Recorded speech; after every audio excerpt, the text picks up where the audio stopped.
Okay,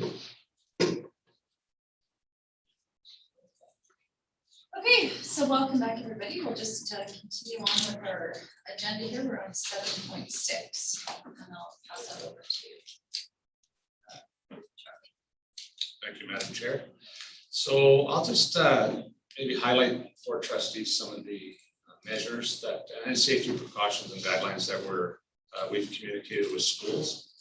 Again, I remind trustees that we're following the provincial guidelines and the division is not enhancing any, and that's the gist of the emails that we've received from some people, is that they do want us to enhance. I will talk about what we're doing and then we can maybe have some discussion. I'll answer any questions. So it is in a lot of ways, as the province is describing, near normal. So extracurricular, field trips, those kind of things are back on. We're not keeping classes in a cohort where they're just not mixing with other classes. On the playground, they can interact with each other, which is back to kind of what we call normal. There's no physical distance requirements per se. Daily screening continues, and that's a really important piece that we're promoting to families is, and I'll talk about it in a little bit, is about symptomatic individuals. Of course, if cases continue to increase, we are putting our trust in the Chief Medical Officer of Health to adapt and change guidelines. Diploma exams, provincial achievement tests, those are back to normal. So I'll now go into kind of some of the strategies that we've discussed as a division and that are a lot of them provincial. So the first one is vaccines. Starting September 7th, we know that some schools in the province will have vaccination sites. We have a procedure and a policy on that. What I will say is there's a threshold of 20. So if we don't have 20 students sign up for vaccinations, they won't come. It is a one-dose trip. So they won't come back and do the second one. That would have to be done in the community. We do have to send and collect the forms as a division, which is a little different than the HPV vaccine. But that is kind of the gist of that. So we don't know when that will start, but we know that it will start as early as September 7th. Ventilation and HVAC. So Ed has spoken with facilities to make sure that all our airflow systems are operating with, that they're on all the time, that they're efficient. Of course, they don't always run on weekends and such, but we want to make sure that they're on. We are encouraging schools, and you kind of see here, to have open doors. So if the teacher is in the classroom and you can have your door open without disrupting learning, we're encouraging that. We want air movement. Have your windows open if it's nice outside. Just try to get airflow moving in our classrooms and in our schools. We are doing enhanced cleaning. So we put in place enhanced cleaning last year. So that's custodials wiping down with chemical high-touch surfaces and such. That is continuing. We wouldn't normally do that in non-pandemic times, but we are doing it and continuing to do it. We are maintaining checklists that custodians sign off on a regular basis. That is in place as well. Now, the symptomatic piece, whether it's a staff or a student, if you have symptoms, you're supposed to go home. So parents will be called to pick up their symptomatic child where possible. So if that parent says, I just can't get there right away, then we're going to isolate that child until they can be picked up or go on the bus. If the symptoms worsen or if there are new symptoms, then we're going to offer them a mask. We can't always bring a sub in for a teacher, for example, on short notice. But if we can, we'll do that as well for staff. So we need to train our parents to know that, hey, if you send your child to school with a runny nose, we know that we're going to be phoning for you to come and get them. There is an Alberta Health kind of guidance document where if that is a symptom that's they've isolated that child for 24 hours and it hasn't worsened, but it's gotten better, they can send the child there. That was in place last spring. So that's kind of maintaining that.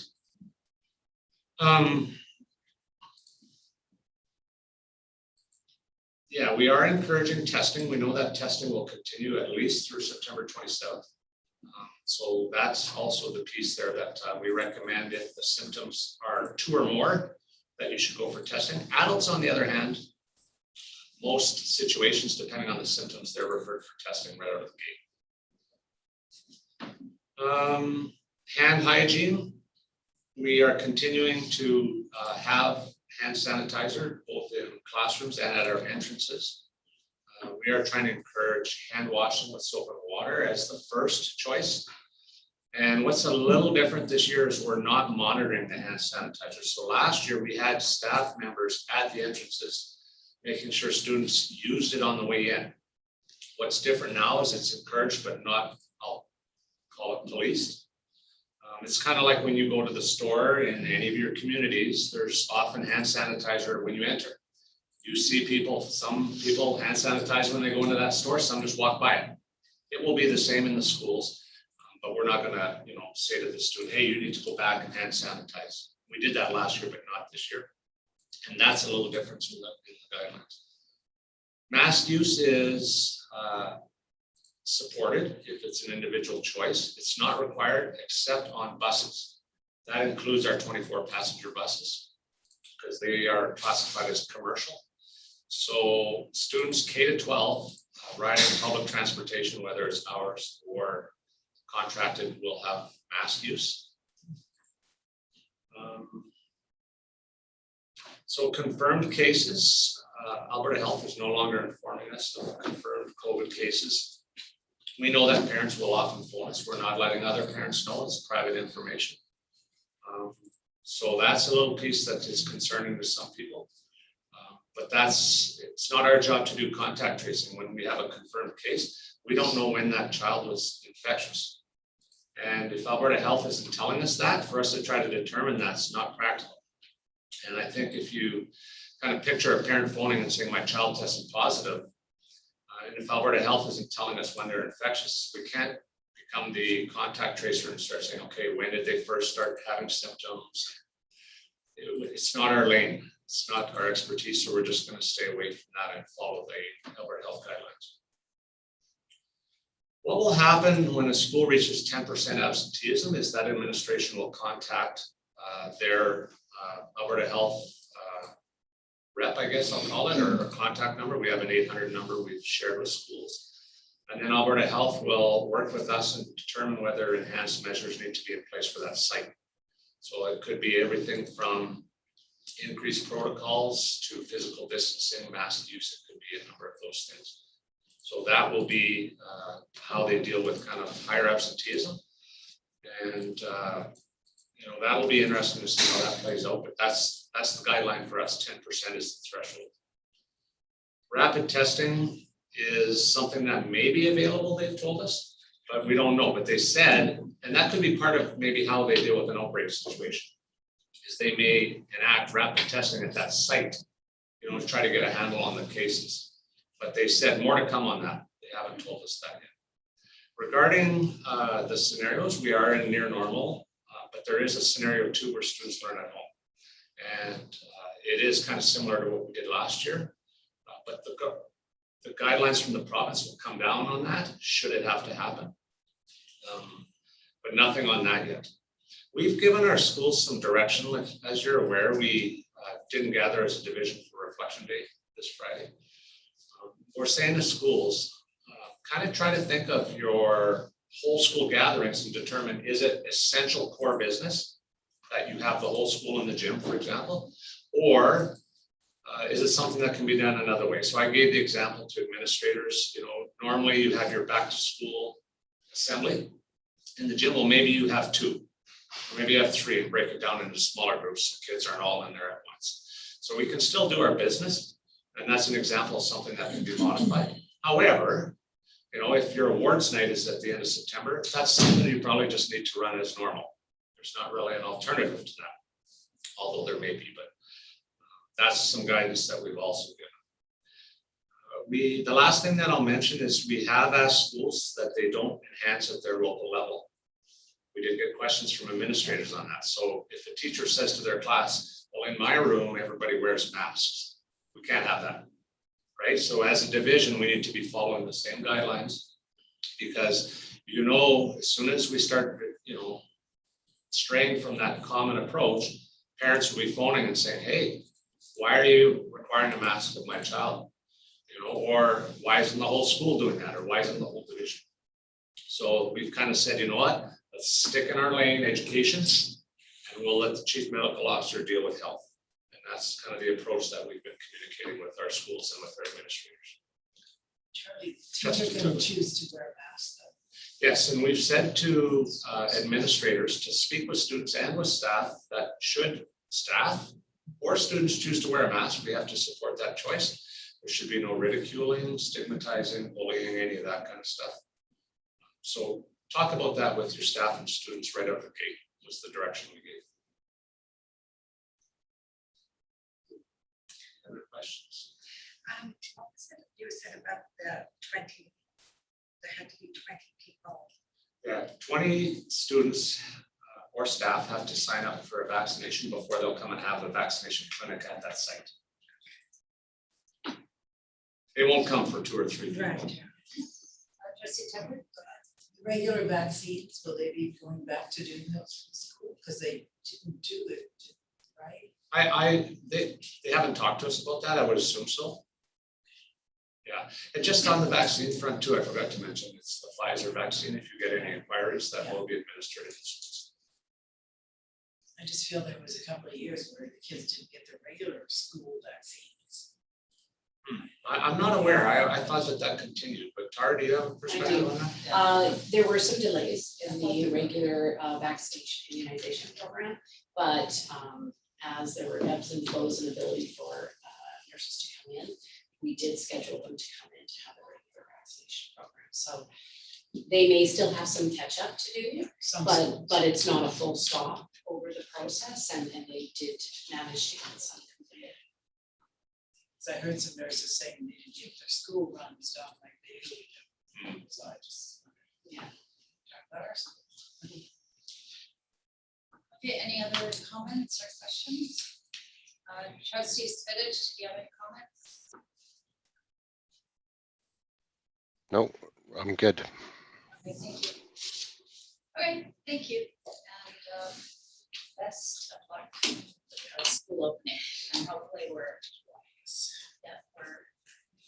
once you have improvements for vaccination, for sure. Okay, thank you. Just one, have you had any word yet as to when they're gonna give vaccinations to children under 12?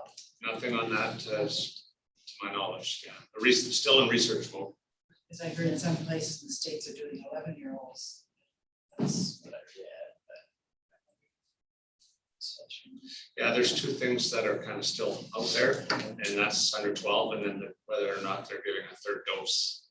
That's still, you know, in the works as well. Thank you. Okay, thank you. 7.7. So you're all familiar, I think Chair Lemaire has shared with you her presentation of the check to Sacred Heart Church in Edmonton just this Monday. So it was $4,200. We were very excited about that. I think in total we had about 7 schools. Do you know the exact number? Yeah, I don't.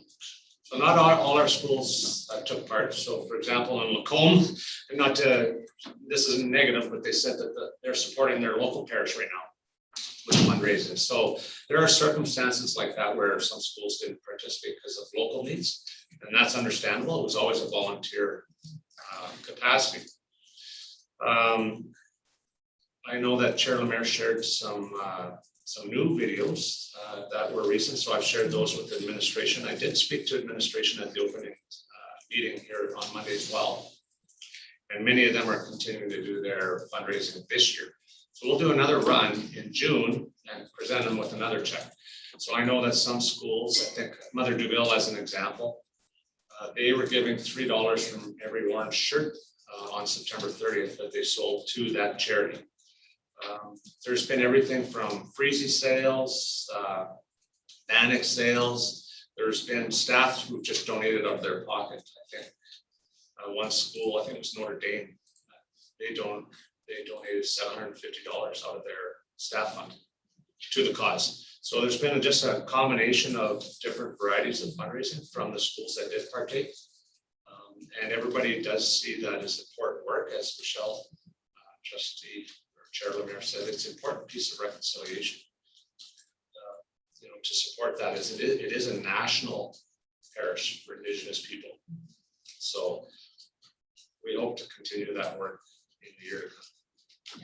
It was very interesting to get a tour of the building and how it happened and what they, were managed to, and because they had to have asbestos removal, that removal of the inside of the church was very costly, right? So, but, it is, these sorts of things are opportunities for everybody to come together and support that parish.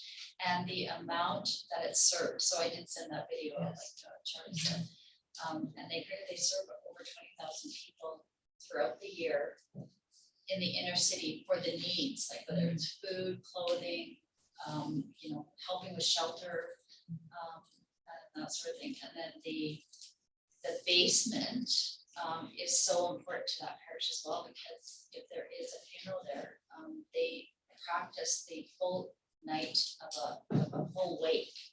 So they're very, they just take that very, very serious, but very to the heart, I guess, as they mourn their family.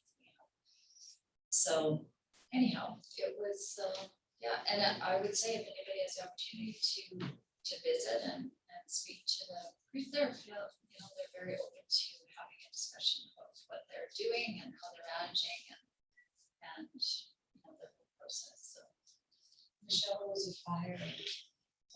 yeah, Was it ours? no, No, it was smudge that wasn't dealt with properly. Yeah, it just was an error. It was a different person that was, handling it, and then and honestly, it was a very short, like 20 minutes, and it just got out of control. So yeah. So just a question, are those parishioners, do they have a parish that they're going to now? They are practicing somewhere. I forgot to ask that, but they are having their own mass somewhere else. But I'm not exactly sure. I didn't ask the question, but I remember reading about that. Are they doing mass in Crete? When I've been there, they hadn't, but there might be times where they do. But I'm not aware. Father Susi is fluent in Cree, so he does, That's good. use that language with the community. When we were going there, it was Father Jim's. Anyhow, it's a very good experience to be able to meet both priests and hear where they're at. So again, thank you to our division for that support. And as trustees, we're welcome to donate as well. So if we wanted to donate through the division, we can just donate at the office here, and it can be accounted for. Or you can donate online separately. If you do it online through the division, they send you. Yeah, you can do it through the division, or you can go directly through the Sacred Heart Website, Church, yeah. their website. They do have a donation, basic donations there. And we're not issuing tax receipts from the division. We forwarded the information to them. They send the tax. They send a tax receipt. Tax receipt. Okay, 7.8. So,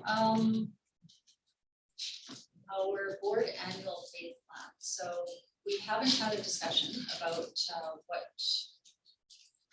going forward for September. We can follow, we'll follow the faith plan. So we're in year 2 of the 3-year faith plan. And it is on witness, because we're still under that 3-year faith plan, disciples of the word. So the way the faith plan, how we practiced it this year, we had alternating Lectio and then some faith PD with Claire. So just wondering how everyone is feeling about doing similar, or doing something different. Any suggestions? Was it what you expected? I enjoyed it. Well, this year was a little bit difficult because Yeah, it certainly means we're going out in groups and it was fine. On Zoom. We should finish up this. yeah, so this would have been the last session with the mass, and then the new year in September, we start with witness. So do we want to carry on with the same format? Have Claire present 1 month, and then have Alexia the alternating month. Yeah, I think that's good.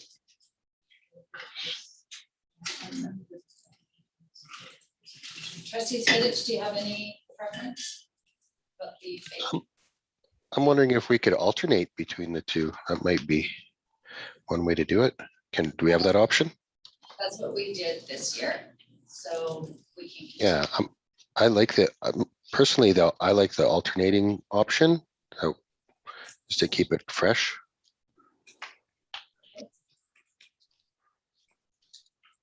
So we'll put that into motion for September.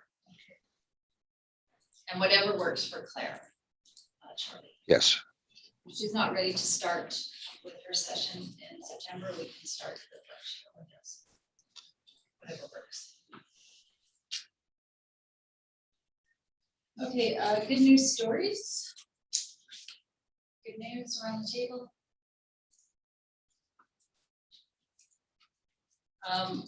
Because I wasn't at the end of the meeting in June, I just want to acknowledge the staff recognition night and how that came together. Because it was virtual, it was different, but just a thank you to Assistant Superintendent Sean McGinnis, and it was Andrew, correct? Who kind of put that all together, so. Okay, And Caitlin, yeah. Very creative and very much appreciate that, you know, you have to be creative, I guess. But, yeah, so thank you to staff for that. And well, the good news is we're in person, I guess. And just wishing the schools a very successful opening next week, and for the students as well, and for the staff, so just we'll pass that out to everybody. Okay, 7.10, positive path forward. We're coming to the end. And 7.11, our annual work plan.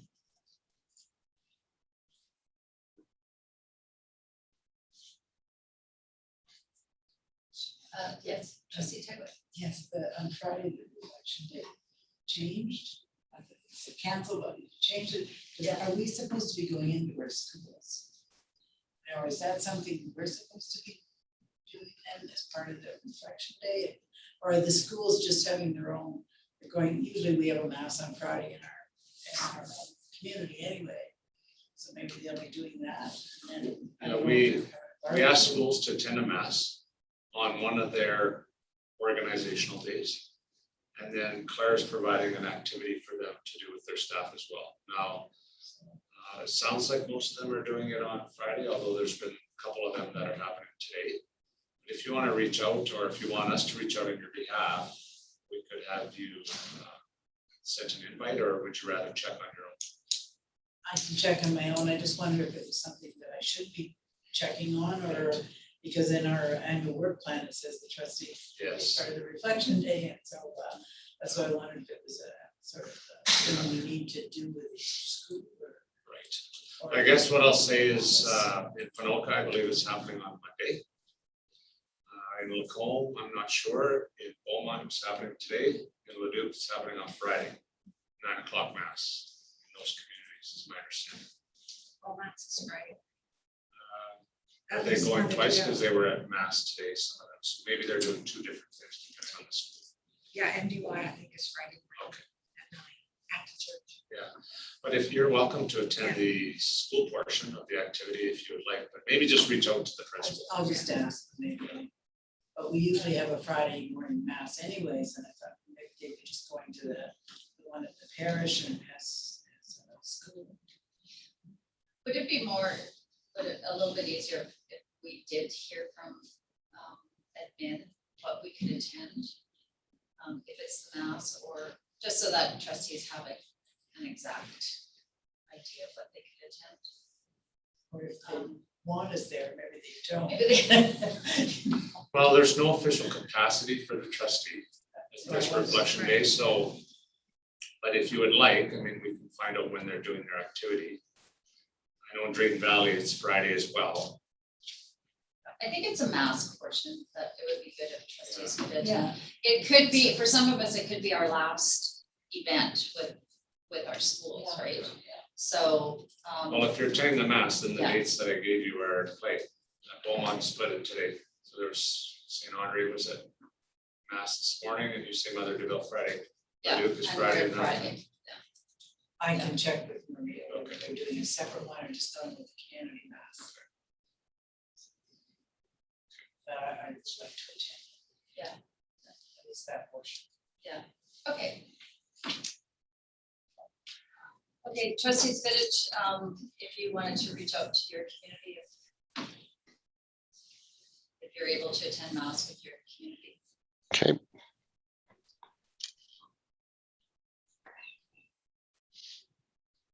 Okay, and set the annual work plan gives us some idea where we're at and going forward.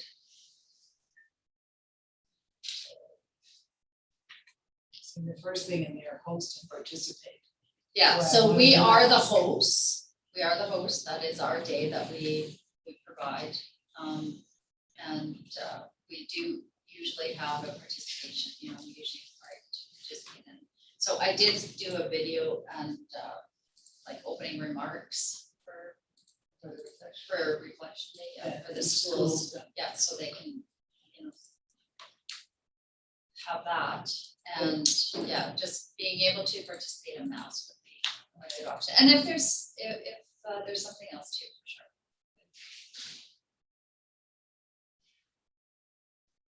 So we are not scheduled MLA meetings. It is an election year, so we can't do that until after the board meeting. And we did our big plan. And, oh, bless you. So I did have the dates there, deadline dates for award nominations. Henry is taking care of any ACSTA awards. Typically, we use the ACSTA awards for our long-term service awards, and I don't know if anybody except for Henry that might be in that bracket. So that's everything. And just going forward for September, we have our own board self-evaluation and superintendent evaluation. Yeah. So just please make sure that you're participating. Has everybody sent in their survey for the board self-evaluation? Trustees Fitich, you've done your self-evaluation, okay. And so anyhow, they'll schedule your one-on-one conversation with the facilitator. You have it, okay. And my schedule. Excellent. So trustees Fitich, just make sure you're able to book a time with the facilitator for the one-on-one, because we do have a tight timeline to get all of our that report done. Okay, and that should be everything. So make sure you get your trustee expense claims in, and 7.14 board action sheet. Do we have any action items? So there's 3 items. So the Archbishop meeting, we'll book the meeting in November based on the Archbishop's availability. Cost meeting will be scheduled for January 27th, and we'll communicate that to schools. The board faith PD will alternate with Lectio Divina and sessions with Claire. Those are the 3 items. And all correspondence has been emailed around, and as well, this correspondence that was sitting there since we hadn't met from all the divisions in regards to supporting us through this Christmas tragedy. So thank you to those school divisions who sent us all that support. So, okay, so we're at our closing prayer. If you'll join me in prayer. Father, Son, Spirit, Amen.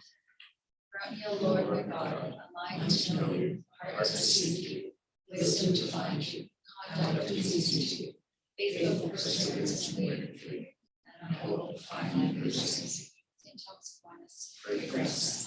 Amen.